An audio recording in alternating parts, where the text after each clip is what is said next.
Okay, welcome to part 2, Zombie Businesses. We are trying to help you survive the business zombie apocalypse and using zombie as a little play on the living dead of your business. If you didn't catch all the fun explanations of episode 1, go ahead and jump back. Get that. That's where we went into the management side of the zombie businesses, kind of things to look for, to look out for. And we left off mentioning that when you get into the financial side is where you can specifically identify the zombie and you can specifically kill the zombie. And so, make sure that you have that foundation of, what a zombie is, why we want to avoid it, the management side of it. But we are definitely going into the numbers. We are looking at the finance side of a zombie business. And as we start into the finance side, I want to, because we kind of hit on it in the first episode, but I want to make sure that it's clear that you need to understand the difference between a zombie business and a business that has seasonality. Because some of the characteristics kind of look the same, but if you understand the seasonality of a business, you won't make the mistake of thinking, oh, great, my business has problems. So if you're not sure about that, I don't know if we've ever done an episode on seasonality. We haven't, and I think it's worth bringing up. Maybe at a future date we'll go in depth on seasonality. In understanding, cash flow and income based around seasonality of your business, and we probably should. So anyways, if you're not sure that you have seasonality, but your business seems to be struggling, then I'm going to say, look, here's some warning signs that we'll go over, but you got to make sure that you weed that one out, because otherwise you might go down a path that causes you more problems because it's really more seasonality than it actually is. Your business is a zombie business and it's dead, and you're just trying to keep it alive like Frankenstein. Frankenstein, you're just shocking it like crazy thinking that it's going to come to life, and it's not. So I think with seasonality, I'm going to touch on just a couple things. Number one, startups are different. And looking Correct. at the cash flow and the cash flow needs of startups. So I'm going to say that you really can't get into understanding seasonality of your business unless you've been around probably a minimum of 2 years, maybe even a little bit more. You can start to notice trends, but in terms of like really getting in and managing seasonality, you got to let some stuff work itself through. And everyone immediately goes to seasonality of the summer, winter, fall, spring seasons, the quarters. They kind of break the year into 4. That's a good starting point, actually. But most businesses are going to operate a little bit differently. I mean, you might, if you're a ski resort, obviously winter is your season and summer's not. Right. But don't get too hung up on just looking at quarters or the weather as seasons. There are other trends that tend to happen. In my business, I found out that I follow the same pattern as personal trainers because it has to do with human motivation patterns. Oh, interesting. When do people care about their business? When do they want to get motivated? But no one in July wants to do anything with their business. They want to go on vacation. That's right. And so July is not a good month for me, but September is a great month for me. And so I started planning ahead of time when I'm reaching out to people who want to book, trainings. I know that, all right, January and September are actually when people want to book trainings, but they don't think about it till January and September. So my busy months are March and October. Like that's just how, how it works. And so it's how it plays out. It's kind of interesting that I've tried to reach out to people in December and be like, hey, you want to plan for, let's get you on the books for, early year. Nothing. And they're all, yeah, we'll get back to you as soon as the holidays are over. It's always, let me get back to you after the holidays. No one wants to talk to me December 28th. Right. But anyway, with seasonality, this is the big thing that I want to talk about with zombie businesses, and that is no one's season should ever go longer than a year. If you have not made profit within a year, you need to understand either you're a startup, either it can be a bad year where markets are off, but you need to understand that. But if you're going year over year and not making profit, that's the first thing I'm looking for a zombie business. Is I'm saying, okay, how long does it take you to get to profitability? And it's okay if you come in and out of profitability, but if you're not really hitting profitability within that year, you're a zombie business. So let's talk about some more tangible signs that might be indicators that I'm in a zombie business, and I better start recognizing these ones so that either one, I cut my losses and move on, or they're, because Frankenstein's my favorite zombie. Everyone says Frankenstein's not a zombie. Yeah, Frankenstein's a zombie. Okay, sorry, he is. But the nice thing about Frankenstein is that at least you can shock him back to life, and he's kind of big and strong, and so he kind of survives. But there might be a chance if your business is on the Frankenstein level of a zombie business. But most, anyways, I don't want to. Maybe I better not go into it because now we're getting too many. I'm enjoying this Frankenstein tangent. Like, I don't think it's going anywhere, but it's fun. I argue he's a zombie. But, okay. But, so it's interesting that in businesses that are zombie businesses, I like to say there's rumors. Okay. And I openly acknowledge that rumors aren't necessarily the best thing, but there's always truth to the rumor, right? There's always, generally when there's a rumor out there, there's a form of truth. And so if there's rumors that the company is struggling, if there's rumors that, hey, we can't pay bills, if there's rumors that, hey, I might not get a paycheck, if there's rumors, even though it might kind of squeak through at the last minute. Does that make sense? Okay, so you're talking that there's a reason why the rumor was started in the first place. Yes. Okay. Yes. Okay. So inside of, especially if you're, employees, there's 15 employees or, 50 employees, somewhere in that range, rumors generally inside of a business have some validity. Mm-hmm. And if I'm in management, okay, I better be paying attention to it. And because as an owner, I don't see them as rumors as much as I'm kind of saying, well, no. We're just. You don't understand everything that's happening. Don't worry about it. We're just okay. Yeah. So I kind of play it off that it's not a rumor, but still, if the rumor's kind of floating out there that, hey, there's some potential problems, rumors are, whether you want to admit it or not, are a good indicator that there's something going on that may not be right. Yeah. And we better explore it a little bit deeper. It's kind of like stereotypes are there for a reason, as much as everyone's like, oh, I don't believe in stereotypes. I'm like, Correct. Well, you do. Hopefully you don't dictate your life by stereotypes. Correct. And so, yeah, I think that's great to look at, what are the rumors? What are people saying? What's chatter, the conversation? What's the chatter? Maybe I should use chatter instead of rumors. But there's always chatter that's happening.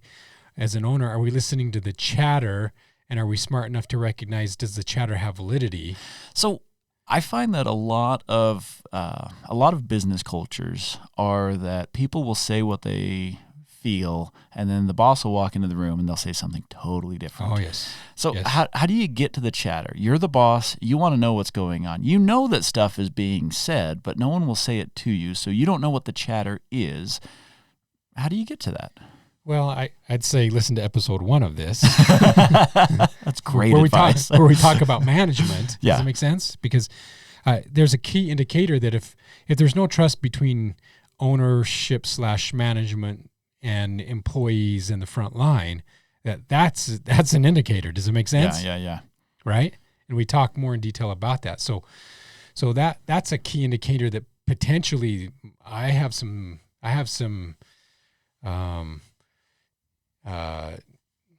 what's the word we used? Infested? I'm I'm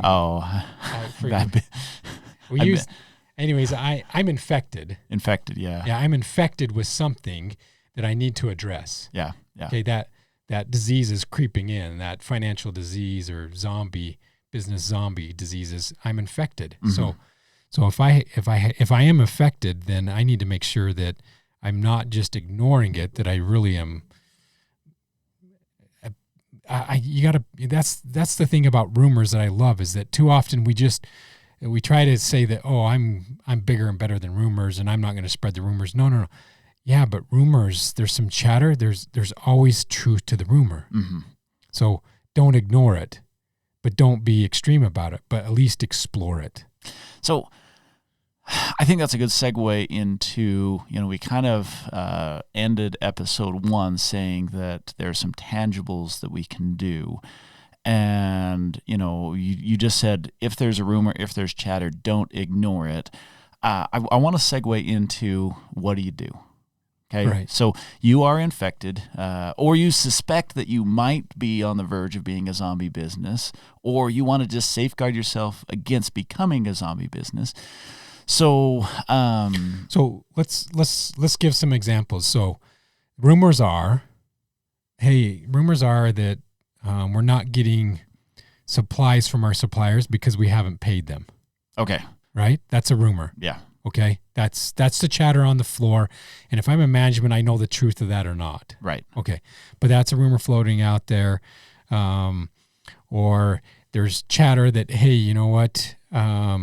We haven't received a payment from someone. We're hoping that payroll is going to be on time, but they're kind of holding us up. Okay. That's some chatter out there. Okay. So we're hearing those rumors. So actions are we actually figuring out whether or not we didn't receive supplies because we didn't pay the vendors, right? Yeah. Okay, So that's the action, is that the rumor is especially if I'm in a management position, because I'm trying to figure out, well, depending on where you're at in the company, how do I handle it? Because owners generally know it, even though they may not want to openly admit it. Managers may know it, even though they only know kind of half the truth because they're not seeing behind the scenes and what's happening in the accounting offices. And of course, if I'm an employee, that's a whole different story, because if I don't get a paycheck, how long do I want to stay here hoping that, this is going to smooth itself out versus taking an opportunity that would come otherwise? So I'll give an example to this. I recently engaged with a company. I'm doing some consulting work for them, and they're pretty cool. They're exciting. They've been in business for a year now, and they're probably going to do about $500,000 in revenue this year, and so they've had some pretty good growth, off to a good start. There's 2 employees running this right now, and I'm like, yeah, this is a legit business, guys. Like, you guys are definitely onto something. But the problem is they're kind of flying by the seat of their pants. So they asked me, they're like, will you come in and help us get set up correctly? Because we know that there's opportunity here, but we don't want to just keep, faking it. Like, let's get set up correctly. So I sat down with them and was going over the financials, and I said, okay, let's get your financials set up. And they were, they were doing estimates and invoicing just, kind of out of a notebook, and sort of like the owner knows the business well enough that he's able to, on the fly, just, write down stuff. And he's got, all these papers that are strewn about. I'm like, no, let's get better. So we got them set up into, Matter of fact, that's another warning sign. Don't chasing a squirrel for a second. Another warning sign: if I don't have clear processes. Yes. Okay. So and that's exactly where he was. So so anyway, we got him set up into a software that'll do the accounting and the estimating. And I told him, I'm like, okay, get set up. And so he tells me, he's like, oh my gosh, this is so much better. Like, I love this process. And I'm like, that's great. So I sit down with him. This was in fact yesterday. I'm sitting down with him, and, we're looking at this, and I tell him, I'm like, okay, now off of this, so it's all in the accounting software. I'm like, off of this, let's go to the reports and pull up your P&L. And he's like, what? I'm like, well, yeah, you need to look at your P&L. He's like, okay, and so he's like, where do I find that? And so he's been watching tutorials on how to get set up. He's been working with his accountant on how to get set up. And so I assumed that he had already been into his profit and loss statement, but he had never had. So I'm like, okay, let me show you the profit and loss statement. And we walk through, and I'm like, okay, according to this, you actually lost money last quarter. And I'm like, is that true? And he's like, no, we shouldn't have lost money last quarter. I'm like, well, this said that you that you did. Right. And we walked him through this whole thing and found out that even though his estimates and invoicing was set up correctly, his financials were not set up correctly.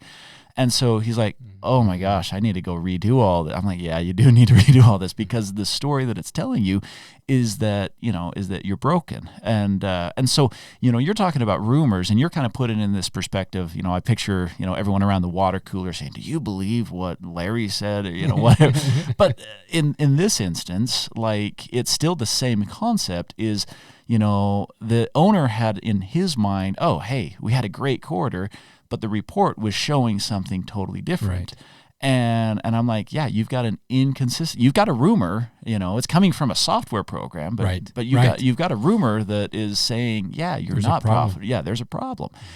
And so we had a great discussion off of it, and kind of showed him where the errors were, and that he has to go back and fix some things, and we'll do some follow up with that. But it was a good opportunity to see how the owner can easily think that things are running smoother than they really are. And you got to look at those from different perspectives, and you got to, pull up the actual numbers and the actual data, and really validate, because otherwise, and he's like, oh yeah, maybe I actually paid my quarterly sales tax wrong. I'm like, I don't know. Let's find that out. But it's super fascinating, because that's true. And we see it, at a base level when we do our junior entrepreneur little camp that we do for those younger kids. Mm-hmm. It's so fun to, before we talk about financials, we say, all right, price your product. And they're like, okay, I'm going to sell it for this. And then all of a sudden we say, all right, let's talk about all the costs. And then next thing you know, the costs are more or equal to what they're selling it for. And then we say, how much do you want to sell it for? And it's funny because some of them still say the same price, right? Right. And then if you ask them, well, because that's all that someone is willing to pay for it. Okay, so why do you want to do the business? Right? That's the question that we ask. Is this a good business if you're not going to make any money? Yeah. Because, we always say with the kids, we always talk about, what do you want to do with the money? Okay, if you had money, what would you want to do with it? I want to buy a bike or a four-wheeler, or, I want to use it for college or whatever it is. But so they need to make money. Well, okay, if you're not making money and you're working all summer long and you don't make any money, is that meeting your goal? Right. But right. at a very simple lesson, with them. But it's funny that in a real zombie business, that's exactly what's going on. They're not so using often. They're not using their financials, okay? And so their gut feeling, it feels like I made a lot of money because revenue was high, but they haven't realized that their expenses were equal to what they were doing. They didn't understand that cost of margin. Mm-hmm. Okay, they didn't understand some just basic business principles that now come back to bite them. Yeah. And so that's probably another takeaway, is that you need to educate yourself enough with basic business terms, cost of margin, your P&L, balance sheet, and understand exactly what those are, so that when you look at them, you can read them. Because if you can't, they're no good. Mm-hmm. And so, yeah, I think that's probably like point number one as we get into this episode on, how to protect your business from a zombie attack financially. And the first thing is, you've got to know where your arsenal is, and your arsenal is the financials. You've got to know what your cost structure is. You've got to know how to read the financial statements. And if you don't know that, that's you're going to attack the zombies, and you don't know how to load your shotgun. That's you just went there with an unloaded shotgun, or you're pointing it the wrong direction, or whatever. You have to be able to use the tools, use the arsenal that you have access to. Yeah. I want to talk about something that I always look for when I'm looking for a zombie business, and that is the subsidy. So when you're doing your financials, always look for the subsidy. Subsidies are very common in zombie businesses. Everyone thinks a subsidy is a good thing, but they are very dangerous. So when I say subsidy, what I'm specifically talking about, grants can be subsidies. You can have different levels of ownership and assets that can be subsidies. So, let's say for instance, you are running a business, and I see a lot of home-based businesses that they're using their home as a subsidy, and they don't recognize the expense that goes into the home that is really truly a business expense. And so it's like your business can't survive without the subsidy of your home. Right. And and I'm not talking about like you've got a home office. I'm talking about people that are like storing inventory in their shed, and they're like skirting around some of the business licensing because the business can't survive in a true open market. It has to have that home subsidy or a salary subsidy. Yeah. I see a lot of Second times, wage. yes, where you've got there's a husband-wife situation. One of them has a full-time job, a high-paying full-time job, and the other one is working the business. And it's the high-paying full-time job that's actually paying for the business, because the business can't afford to give a salary to the owner who's working in it. And so all of these subsidies. The reason why I want to bring subsidies up now is because, so we just talked about looking at the reports, looking at the financials. Subsidies oftentimes get left off of the financials. And They always do.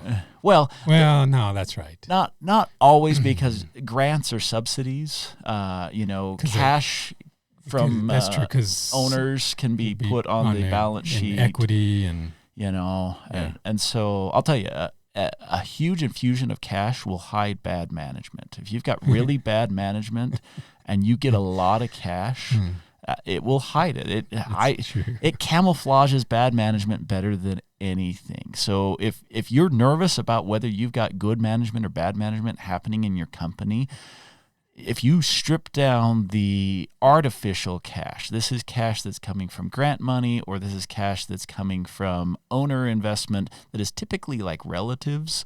And can we jump back to, because grants, because I actively promote, look, there's really no such thing as grants for business, but there kind of is if you know what you're looking for. So COVID sort of changed that a little bit. But so let's talk about some of the grants and subsidies out there, because people are probably curious about it anyways, and I know it's going to chase the squirrel, but sometimes state economic departments will have subsidies for like international travel and trade, where they'll help compensate for some international trade to help expand exports out of their state. Sometimes they'll have incentives for, if you hire a certain type of demographics, that there's some subsidies that they'll give you on some of that. Onshoring of manufacturing. So we're not talking about, hey, someone's just going to give me, there was the PPP and stuff during COVID, but that's not the stuff we're really talking about. It's generally some states or cities will do some type of grants that will help in certain sectors. Like we want to grow our manufacturing sector, so we'll have a little bit of funding that you can apply for to help offset the cost of equipment to expand your business, to strengthen your manufacturing company. So they're very isolated and specific, but they do exist out there. But it's generally not, I'm just going to go get a grant and then I use it for whatever I want in my business. They're very specific. Right. And a couple things. Grants some industries are not free. No, and some industries by nature, like travel and tourism, tends to have a few more grants to promote travel and tourism, and so advertising type stuff. Some companies, that's the only advertising that they can afford to do, is because they got a little bit of a grant from a tourism company, and they're putting it in a magazine that's going to go over in a different country to help promote it to come to the state. And those are where you're talking about subsidies are bad, because you don't have a normal marketing plan using financials and a budget to do that, when you're just kind of limping off of someone else's kind of helping to promote it, which is not the best way to do it. Yeah. And I guess, this is good that you're kind of clarifying this, is the idea that subsidies themselves are not bad, but subsidies lead to bad management very quickly. I use this analogy all the time when I'm talking with businesses. I say, do you drive a car? And it's like, yes, Okay, are you aware of how many accidents happen on the interstate all the time and people die all the time? So shouldn't you stop driving your car because of all those accidents? The answer is no. It makes more sense to drive your car, but understand the risks. And driving your car too fast dramatically increases the risk of you getting in an accident. And so, if you look at, if you're running a business, and let's say you're on Main Street and all of a sudden, your local municipality wants to give a little bit of a cleanup Main Street grant. And so Right. there's $500 for you to put some, flower pots up front. Take the $500. We are not opposed to that kind of thing. But what happens all the time is you get these businesses that, they can't make money on their own. And so they feel like the grant is going to make them money. And, Right. And I'm like, no, grants are not designed to start up companies. Grants are not designed to offset weak companies and make them strong. Grants are designed to jumpstart the strong companies and make them stronger. And so, people that are offering grants, they're not looking for the weak, feeble business that is, it's going to go out of business if it doesn't receive funding. Yeah.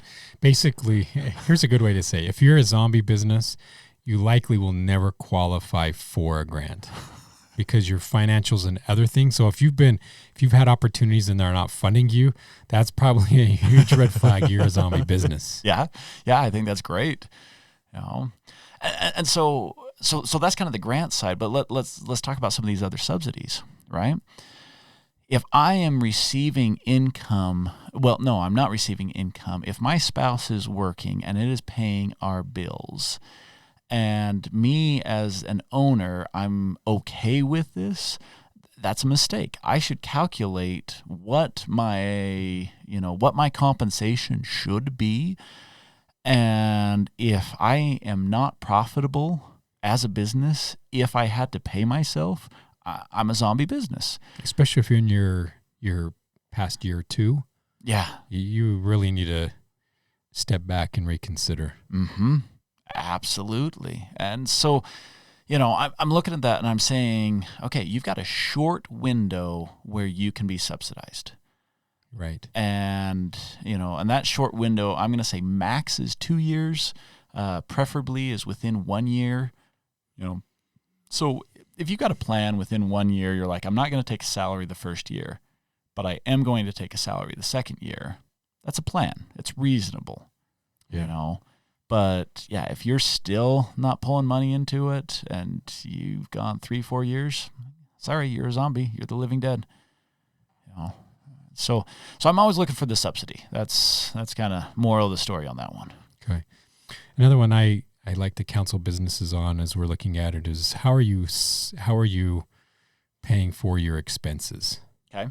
So are you generating cash to pay for your expenses? Are some of your expenses being paid by accounts payables or other debt consistently? So am I frequently using debt or account payable type stuff to cover expenses as I'm limping along?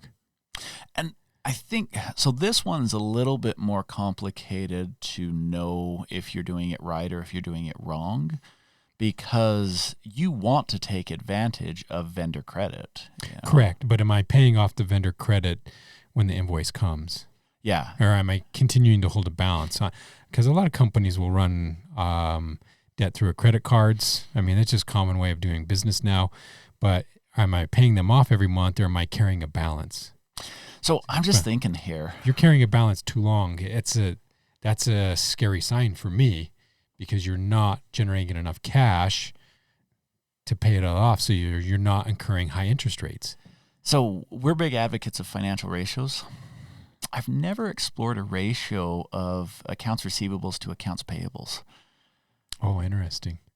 Because both of those are two that I always look at is what's happening to your accounts payable and what's happening to your accounts receivable. Yeah. Are they increasing or decreasing? And is one decreasing and the other one increasing inversely, which could be really, really bad. And so you could take kind of a receivables to payables ratio, and I would picture as a general rule that you'd want to be a 1 to a 1.5 receivables to payables. Right. And if you start trending down sharply, or if you're below a 1, that's kind of a warning sign. Yeah. Because certainly if you're... An interesting ratio. I'm going to explore that a little bit and see if that's one I want to put in my tool bag. Yeah. So how you're financing expenses to me is one I always want to look at. Where, how are you covering those expenses? Is it cash that you're generating from sales? Is it a subsidy that you're offsetting it to just kind of keep it limping along? Is it, no, I have a credit card and the credit card is building a balance? So I do want to talk about that credit card for a second, because I've seen a lot of small businesses really navigate those credit card waters in creative ways that I have very much disagreed with.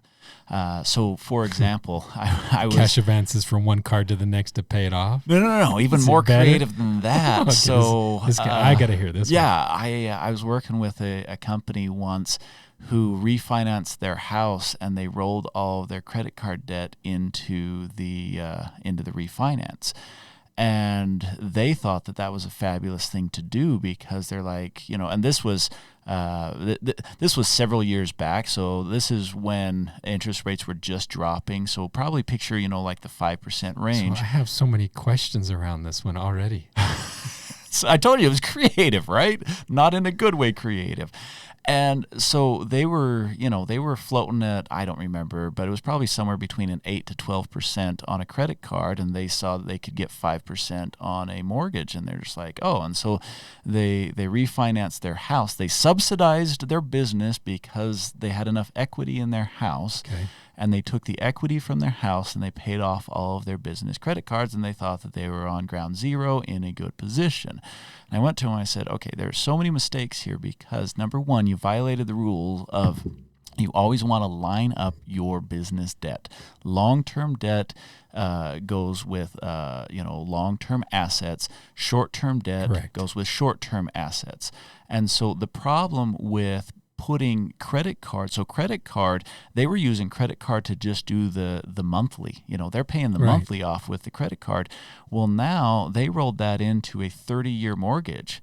And I'm like, okay, sure, you got a better interest rate, but you compound that over 30 years. That was the most expensive month of your life. And I'll guarantee you that they're putting balances back on those credit cards. Exactly. They went right back to the same behavior. They freed up the cards, so they thought they had more cash, but they didn't. And so that's super dangerous. The other thing that you don't realize when you do that is that you put dead weight onto either your personal finance or onto your business finance. In this case, it was personal finance. They were carrying dead weight that was producing nothing for them for the 30-year term of that note.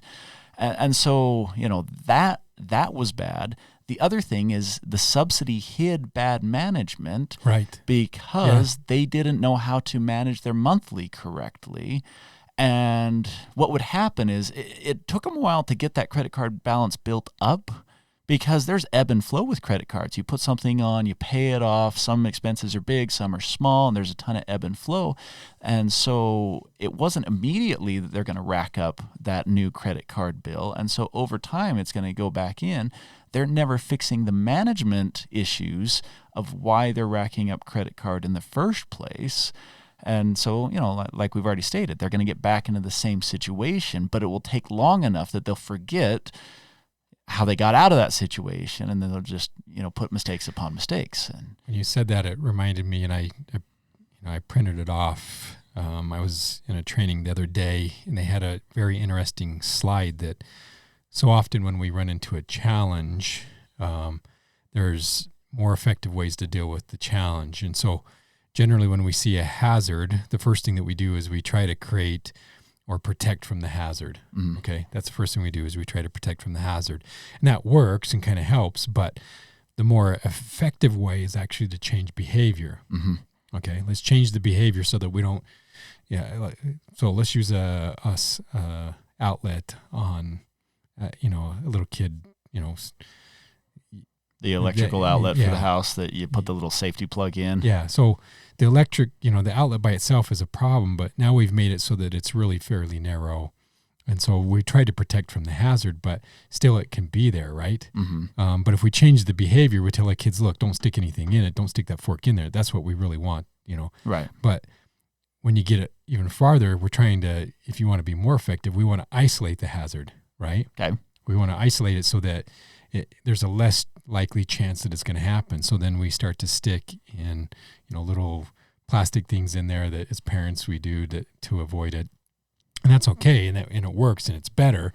But there's, nowadays I look at some of the technologies that it's coming out. So for instance, the more effective way, even stepping up to the next level, is replace the hazard. Okay. Mm-hmm. So think about your phone now. Instead of plugging my phone in many ways, I can just sit my phone on top of a charger, right? Yeah. The wireless, and charge it. Okay. So that's becoming more effective. We're replacing the hazard to where now my kids don't have to worry about even doing anything. I don't know at what point in time that most things will be either a magnet stuck into something, or we'll just set something on to charge things or run things. Right. I don't know where technology is going to take things, but ultimately, the best thing is to actually remove the hazard. Mm-hmm. Okay. And so when you talk about financials in a zombie business, those steps are really actually pretty important, that if we can actually remove the hazard, which is the highest and most effective way, we actually can probably save the business. Mm-hmm. Unfortunately, removing the hazard a lot of times is the owner. Right? So true. But it doesn't have to, when you say remove the hazard, you don't have to remove the owner, but you do have to remove some of the owner's behaviors. And, if you as an owner, if you are not actively changing your behaviors, then I guarantee there are bad behaviors that are just, See, embedding in your business. So when I saw that, the first thing that came to my mind with financials is we're so busy at that lower level of just trying to protect from the hazard. Okay, we're just protecting, right. that we're not actually doing anything that's more effective or highly effective. We're just trying to just sneak by. Does that make sense? And I really want to kind of bring this back to the financial statements, because a lot of times businesses don't realize that they have more control over their financials. So, Right. I would say what you're talking about here is when a business looks at it and they're just like, oh, we don't have cash. We can't pay our bills. We can't make payroll. Or, oh, we are unprofitable. Or sales are trending down. So to protect against it, what do? I take some debt to cover. Does that make sense? Yeah. I take some debt. I go put more on a credit card just to get me by. And the correct thing to do is to understand the relationship Correct. of financials and say, okay, well, what are the little things? Am I managing my inventory? Because there's a lot of cash that's tied up in inventory. Right. And, so I saw this when the pandemic hit. There were two kind of approaches. There were the people that kept high levels of inventory, so they were never back ordered. And then there were the people that tried to run lean. Well, the people that ran lean were back ordered, and so they lost out on sales. But now the people who are, sitting on 6 times the amount of inventory that they actually need, because they bought up because of the pandemic was going on, and now they're in a little bit of a situation. And so if you can look at that and say, what kind of inventory management do I want? Do I have the cash flow to support this? Right. And so that's a great way to look at that. Yeah, and I love when you get into the financials is looking at my variable costs, fixed costs, contribution margin in relationship to other things on there, Mm-hmm. to see how those are changing over time. That's a good indicator whether I'm trending in the right direction or the wrong direction. Those are early signs that if we're watching on our financial statements that we can catch Mm-hmm. and curb before it gets too late.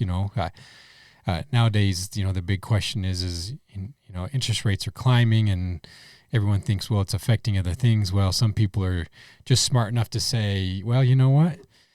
My margins are staying good, but if everyone thinks that prices need to be going up and they're going to buy off on it, I'm raising my prices, right? Yeah, right. Right. So now they're, and you see it. Matter of fact, I just saw Apple released some of their second quarter second quarter financials. I think it was second quarter financials.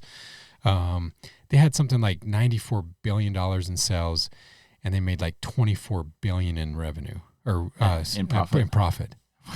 Yeah, I mean, I'm not sure that those are. I'm trying to recall off the top of my head, but they were billions. I was gonna say you probably need to add a zero to each of those. No, they were. It was not. I'm pretty sure. No, I'm saying 940 billion, and maybe it was. I'm pretty sure it was 994 billion for a quarter.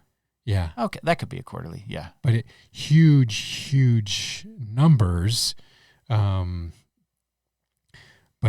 so they're managing it really, really well. They're in really bad times. They're still making money. Yeah. To do that because they know and understand their financials. Well, and that's the funny thing is people say in bad times. So you and I were very outdoorsy. I love hiking. It was a great time. I know it was fabulous. Except for now, all the places are crowded. Everyone became outdoorsy. It used to be a lot more quiet. That is true. But I heard this expression once, and I think it's a fabulous expression, is there's no bad weather, there's just bad gear. And, I was up in the Uinta Mountains, and there was a horrible rainstorm that came in.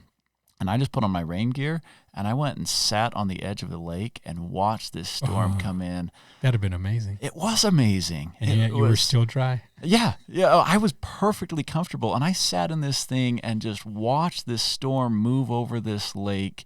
The fish were jumping like crazy. The rain was just pounding on the lake, and it was just rippling throughout it. It was beautiful. And I sat there for like an hour. And, everyone else in the group, they all went in their tent and they waited out the storm.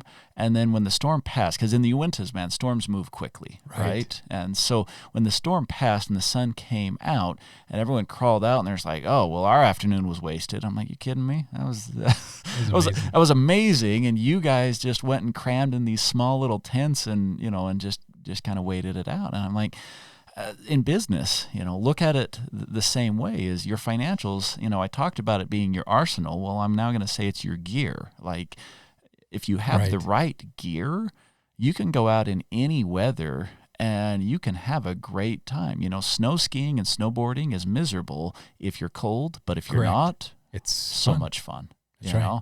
And so that's kind of how I look at the financials. And with what you're saying, like, just manage them. Get in there and manage those financials. Right. Yeah, use them to your advantage.